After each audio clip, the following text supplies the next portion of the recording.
This is Thank You Mama, weekly lessons from mothers all around the world.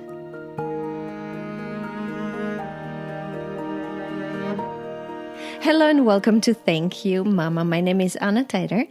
My guest today is Cathi Hanauer, and Cathi is the New York Times bestselling author of 3 novels and 2 essay anthologies, including the 2002 bestseller The Bitch is in the House and the follow-up The Bitch is Back. I can't wait to talk about these books, which was an NPR Best Book of 2016. She's published articles, essays, and criticism in the New York Times, the Washington Post, Elle, Real Simple, and many other magazines, and is the founder, along with her husband Dan Jones, of the New York Times Modern Love column. Cathi, hello and welcome. Hello. Thanks for having me. Yeah, I'm so excited you're here. I don't even know what to start talking about first.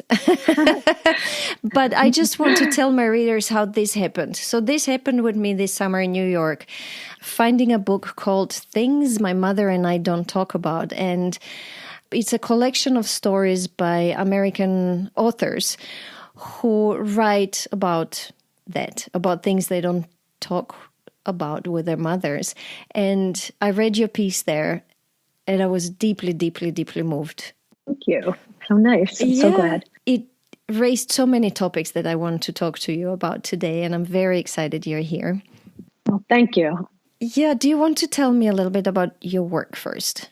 Well, it's some of what you just said. I've been writing for 40 years, written for a lot of magazines and some newspapers, and I love writing novels. I have 3 novels out and a 4th that I'm working on, hoping to sell. When I did the anthology, The Bitch in the House, my husband then did The Bastard on the Couch, a companion volume, and then we were asked to start the New York Times Modern Love column, we were asked to start an essay column in the Times, which we did, and my husband came up with the title Modern Love, partly based on the David Bowie song. And I was working on another novel, and I didn't really think it was great for us to do it together. So after a few columns, I bailed out and left it to him. And he's built it into this incredible empire that includes podcasts and TV shows all over the world. And it's kind of amazing. He's responsible for all that. And the column in the Times, which is very beloved. But tell me about the bitch books. The Bitch in the House, let's see if I can remember. The first one came out in 2002, and it was really about the fact that as feminists in my generation, we had walked through the doors feminism opened for us to have it all, to have careers and children and marriage and we got there and we found out that we needed a wife. We were exhausted. We were working, as hard as our husbands, but we also had the children, and we were the ones who were pregnant and nursing them and taking care of them and doing the lion's share of the domestic tasks still, as women still do. And a lot of us were angry. I lived in New York, and my friends were novelists and editors and writers. And we loved our husbands, but we felt that things were not fair yet, that we had expected a certain kind of marriage and parenting situation, but the world hadn't quite caught up to us yet. So I asked a lot of these writers, novelists and magazine writers and all kinds of people, if they would write pieces about this, and they did. And it turned into a book called The Bitch in the House. I edited it and signed the books. I knew how to do that because I'd been a magazine editor. And the book caught on and became a bestseller. People read it all over and kind of launched my career, which was very nice. It hit the zeitgeist, Mm-hmm. Cathi, do you feel like things have changed for women in this past 20 years since that book came out?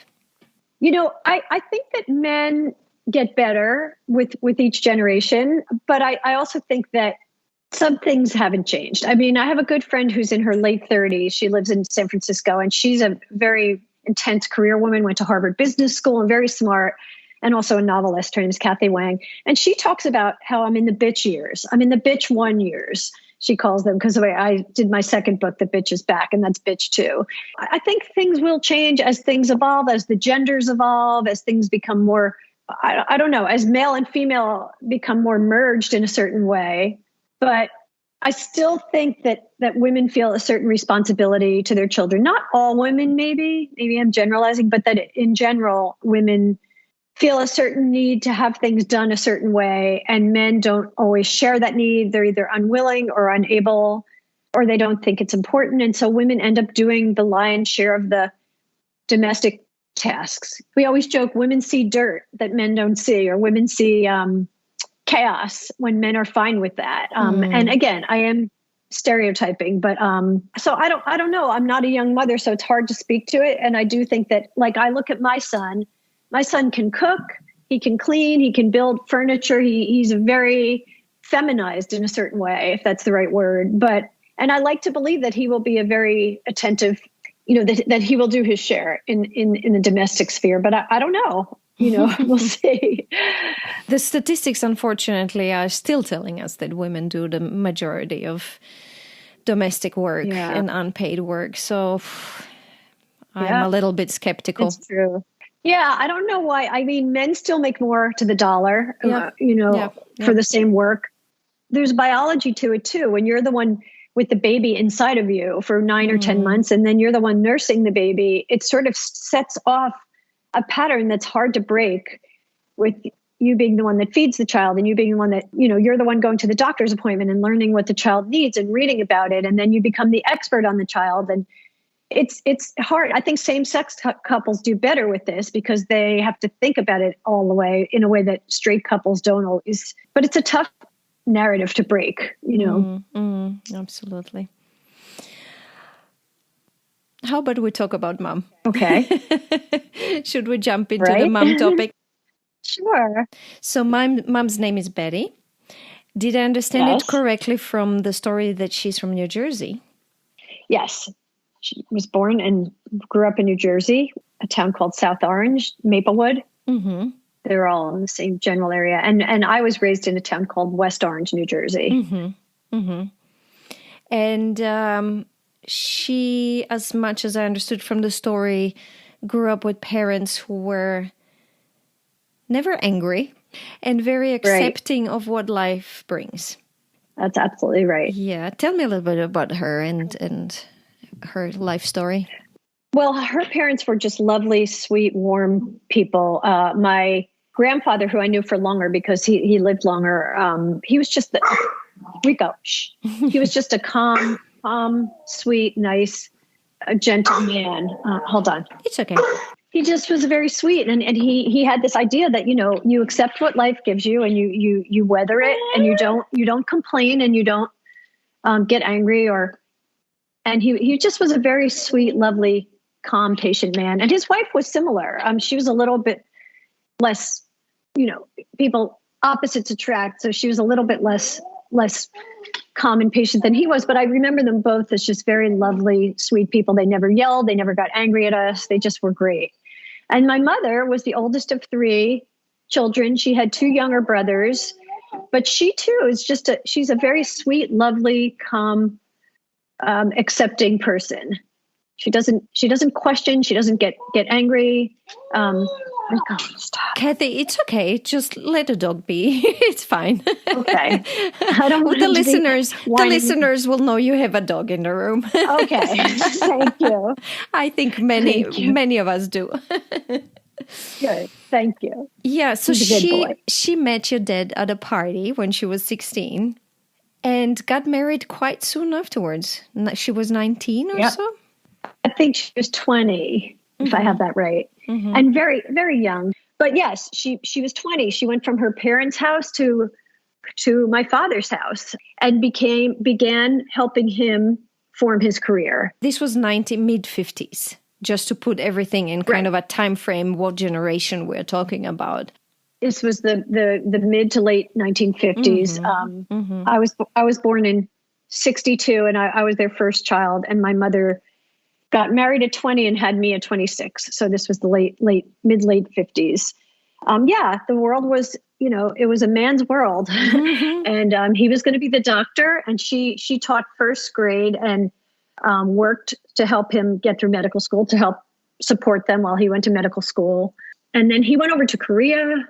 He was in the army, and she brought me over there when I was a baby. Mm-hmm. But basically, he made the decisions, and she accepted them, starting from a young age. And they had a big family. There were four of us, four children and two dogs, and it was very chaotic and loud. And I think my father liked it that way, but he also liked to have control. And he's a control freak, and he's narcissistic, and he yelled and hit and did things when he didn't have control. And my mother just accepted it. And he decided things like what we would eat and when we would go to sleep and what we were allowed to do. And she just accepted all that. She let him make the rules. So he controlled everything. But what's really shocking in the piece is how he was also controlling her communication. If you would call home, he would put himself on the other line and basically join your phone calls, later answer her emails, or even take over her Facebook profile. Yeah. He's a gatekeeper for her. It's funny because he did that with me. Like when I called home, he never let me talk to her without him on an extension, which meant that he dominated all the conversations because he didn't let her talk. He answered. If you asked her a question, he would answer. He still does that. He's an obsessive compulsive talker. But I only found out recently from a friend of hers that he did that with her friends too. That when they called her on the phone, he would insist on being on an extension. Isn't that crazy? And she never told him to get off. But But what happened when he was at work? He's became a doctor, so he must have been in a hospital or with patients a lot.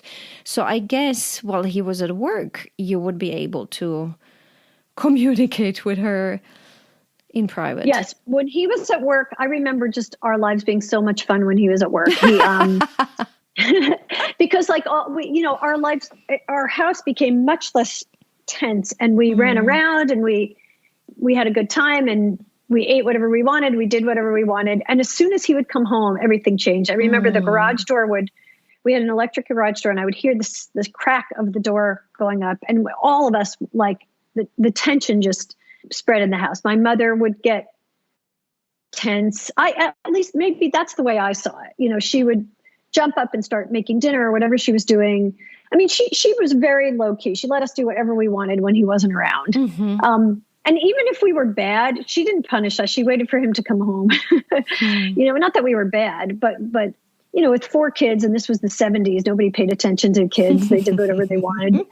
She threw us all in the station wagon, and our dogs would get loose and run all over the neighborhood, and then he would come home and everything would snap into, this tense, yelling, controlled thing.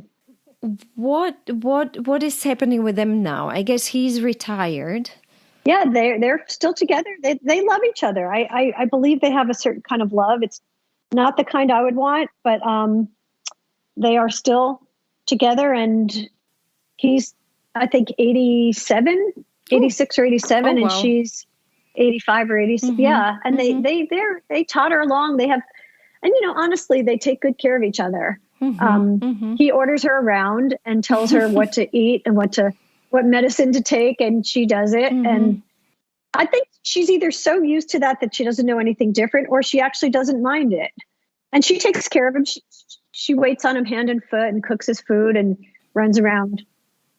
So this is exactly what you write about in your story that impressed me so much. And you talk about, for me, the biggest message or the biggest point was accepting people for who they are, both the way you accepted her for whom she is, but also the way she just accepted him for who he is, for better or worse.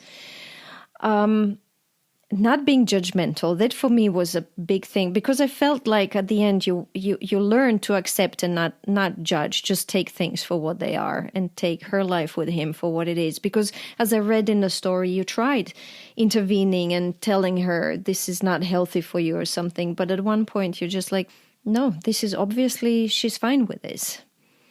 Yes, my mother was much more accepting of things than I was. I mean, I am much more my father's personality, for better and worse. And I hated growing up with him being as strict as he was. I mean, the good side is he was very involved with us, and he was very attentive to me, and he was loyal, and I never felt unloved. But he was so overbearing, and I was the firstborn, and my brother was the only son, and that was a bad story too. But I did not accept it. I fought back. He and I fought a lot when I was young, and then in my 20s, when I became a feminist. I tried to tell my mother, like, this is not okay.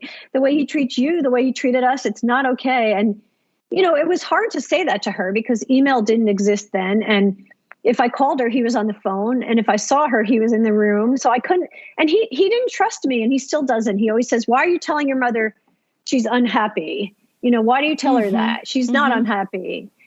And I don't think she knew any better. She just, she married him. She pledged to honor and obey him. And that's what she did. And I've asked her, like, did you ever think about leaving him, or did you ever? And she says, no, he's who I married. And, I think that also she's not confrontational. So I think in some ways it was a relief for her to have him make all those decisions.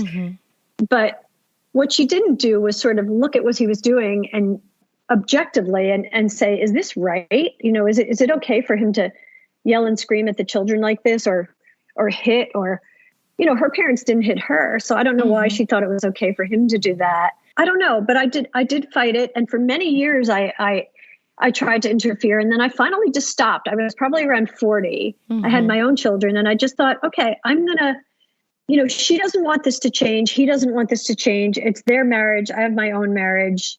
I'm just going to back out of it and just put up my boundaries and interact in a way that works best for me. And I stopped talking to him on the phone. I stopped talking to her on the phone with him on his extension.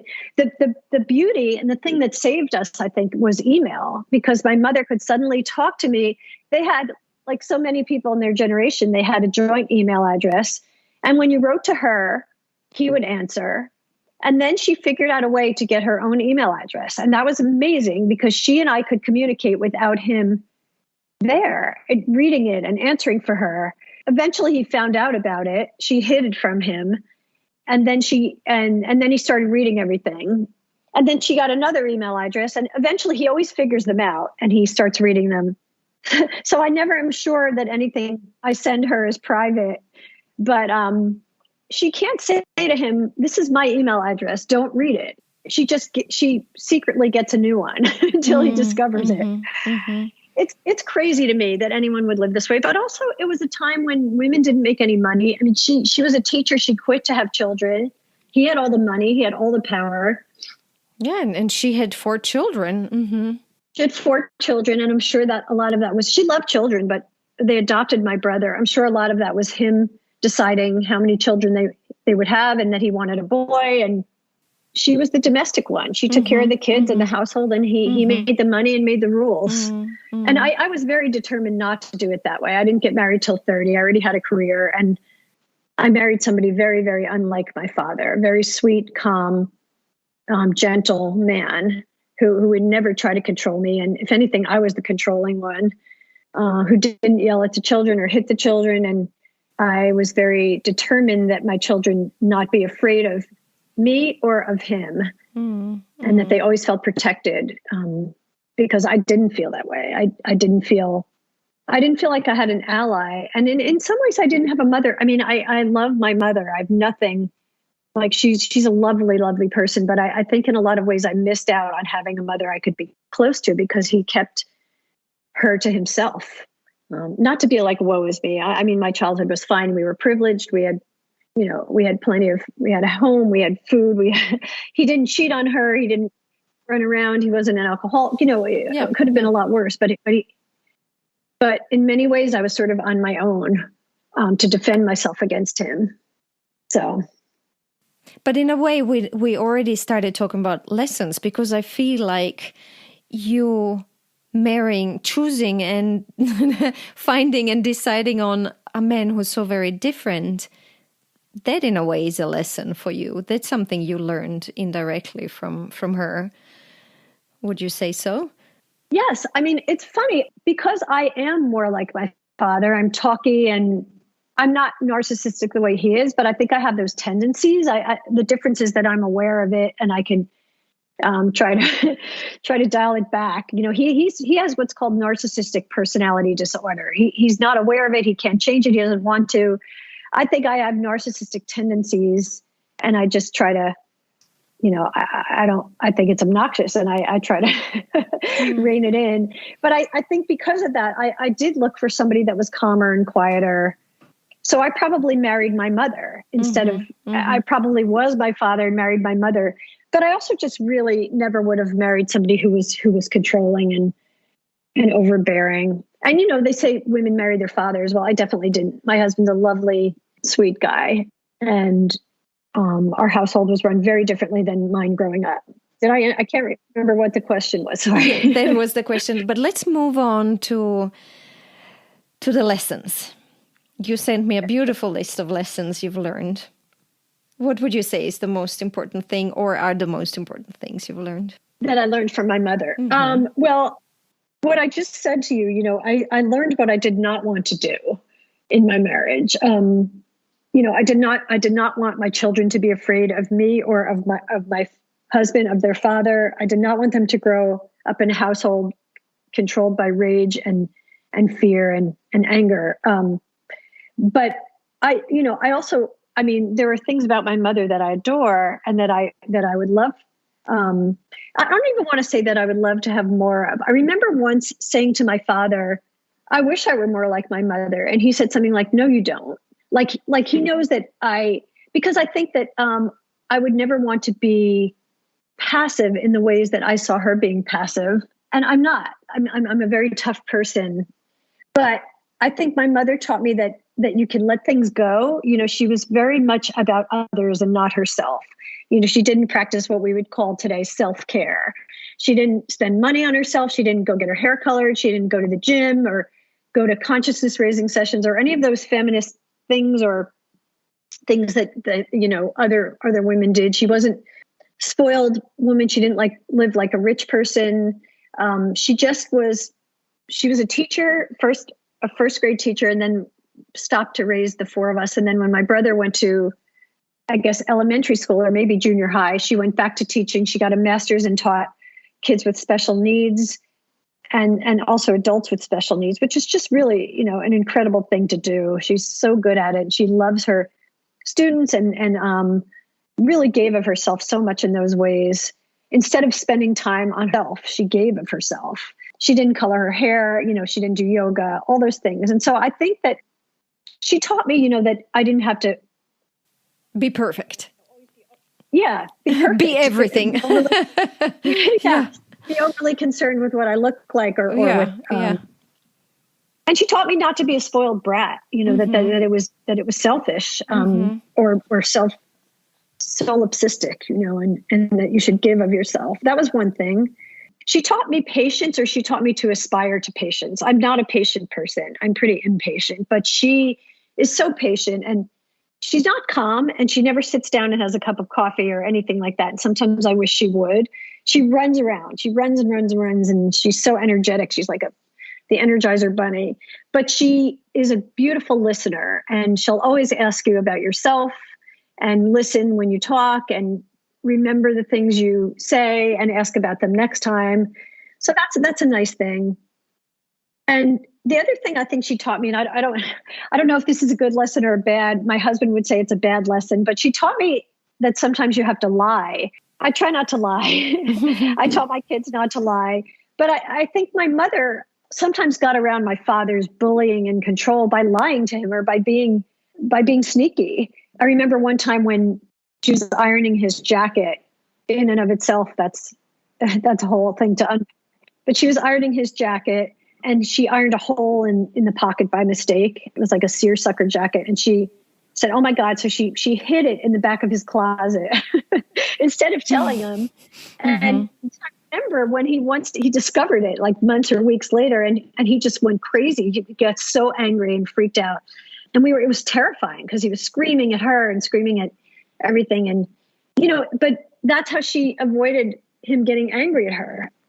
She would, sneak us things or not often, but I remember going to the grocery store with her. We could just get whatever we wanted and eat it. I remember like opening the grape juice. There was this Welch's grape juice that came in a bottle. We would just open it and drink it and put it in the cart. And she just let us do whatever we wanted. But then as soon as he came home, it was the opposite. It was so strict. And she just backed off and let him control it. I think it's the difference in the way they were raised. Like, I think her parents were laid back and easy. His parents were tough and strict and believed in the social order and that he was to be upstanding and a certain kind of person. And I think one more thing that she taught me, I don't know directly or indirectly, is that, she made her choices. And in the end, her choice was him, and to put him first, whether because she couldn't or because she would not question that. And to this day, she still puts him first. She waits on him hand and foot, but he also takes care of her. Like, some people might say it's a beautiful marriage. They stayed true to their vows. But I think that's the most fascinating part of this story to me.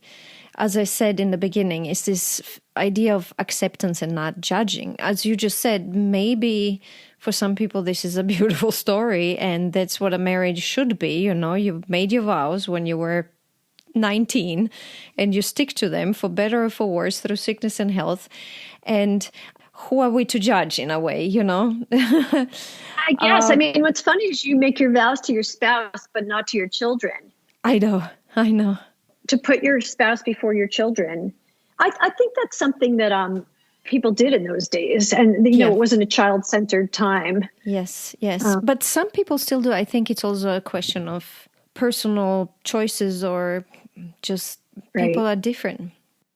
What's interesting, I think you should do it with awareness and you should do it with empathy, and I think it's one thing to put your spouse before your children, but it's another thing to let your spouse mistreat your children and not step in. Absolutely. I agree with you. Yeah. You're the mother. Your job is to protect them and they're little and powerless. So, but when I try to start to fault her, I just remind myself she was a child when they got married, when she met him. She was a child and she never knew anything else. She was 16. But then she did because you said she witnessed a different thing with her parents, so that's interesting. Right. She witnessed a very passive marriage. But I also think, my father, she would not share my narrative that he was abusive. She thinks that he gave all of us a great life, which to some extent he did. He made a living. He became a doctor and did well for himself. And my parents bought a house and they raised 4 children and sent us to college. This is a lot, and they had us. We had dogs and we had fun childhood and we were involved in things. And she would say it was a good childhood, and in many ways it was. I just think that he could have been nicer and less mean and more empathetic. He had no empathy because that's part of a narcissistic disorder. So, the Philip Lopate poem, they fuck you up, your mom and dad. They may not mean to, but they do. I'm sure I made a lot of mistakes with my children too, but I tried to be empathetic. And that was one of my goals because I felt the parent in my family that had control was not empathetic. Oh, Cathi, we spoke about so many interesting and deep and important things here. Do you feel we've covered it all? Should we recap, or do you? It's up to you. You're going to have to edit this. I'm sorry, I'm a talker. I could go on and on about my parents. I wrote my first novel. It's called My Sister's Bones, and a lot of that is there's parents in that book that are based a lot on my parents. My father is a character out of a novel. I still want to write about him all the time because he's so he's funny and he's surreal, charming. Yeah, he's surreal, and I have so much material. And I think a lot of my career, just becoming a person that writes about relationships and tries to figure out marriage and love and all those things, is based on growing up in a family where I felt confused and I didn't understand why she made the decisions she did. That's why I liked writing that piece for the anthology that you found, because I interviewed her, when I was well into my 50s and she was into her 80s about these questions and tried to get some answers. And the main answer I got was that she thought he was he was a good father and that he was making the rules that he needed to make, and that we were lucky to have him. And she knows he's overbearing and can be obnoxious, but she didn't think that was really a problem. So there you go. There you go. Okay, Yeah. let's recap. I have a lesson 0, and this lesson is actually your answer to my question, what do you wish she had taught you? What was something she was not able to teach you? And as lesson 0, it was you learning how to choose a right partner for you and a right father for your children. And also how to be a parent in a healthier way and be there for your children and share their life and be more empathetic. Right. I saw what I did not want. Yeah. I mean, I saw some of the things I did want to. I wanted a lively household with pets and things like that and love. But I did see what I did not want my children to have to go through. And I was very lucky to find somebody I could do that with. Mm-hmm. Then we have a lesson on letting things go. I understood it as not feeling pressure to be perfect, because you talk about how she did not go to the gym or do yoga or color her hair. She just chose what her priorities are and what they aren't. And her priorities were taking care of others and supporting your father, obviously. Exactly. And then I have a lesson. This was interesting for me. You said she taught me not to be a spoiled brat. and by that you meant not to be selfish and to be there for others and support others. Then we have patience. And you talk about how she is a great listener and had patience to sit down and listen to other people talk about themselves. Right. And then we had this interesting lesson about how sometimes you have to lie. Yeah, but I don't think it's lying. For me, this was more protecting herself and her children in that way, like trying to lessen the impact of his character. Bullying. Yeah, but it's she chose deception over confrontation. Yeah, exactly. And I think I would usually choose confrontation, but sometimes I choose deception to my husband's. I mean, he's horrified, but I don't lie. I'm not a liar, but like occasionally, I will just not. I will omit something that I could maybe tell him that might upset him or something. Mm-hmm. It's easier that way.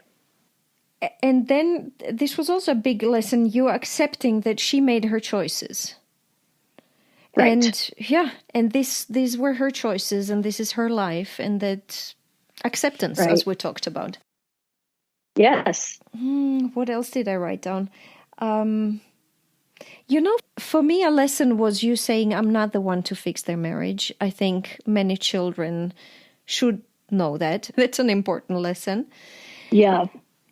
And then I've written in big letters, empathy. You talked a lot about empathy and how you are trying, both in your marriage and with your children, to live that, to feel this empathy and to feel people in your family and be there for them. Right. And I'm not very good at that. I'm not naturally a great empath, but I try. I know what I need to aspire to. Just like I'm not patient and I'm not a good listener.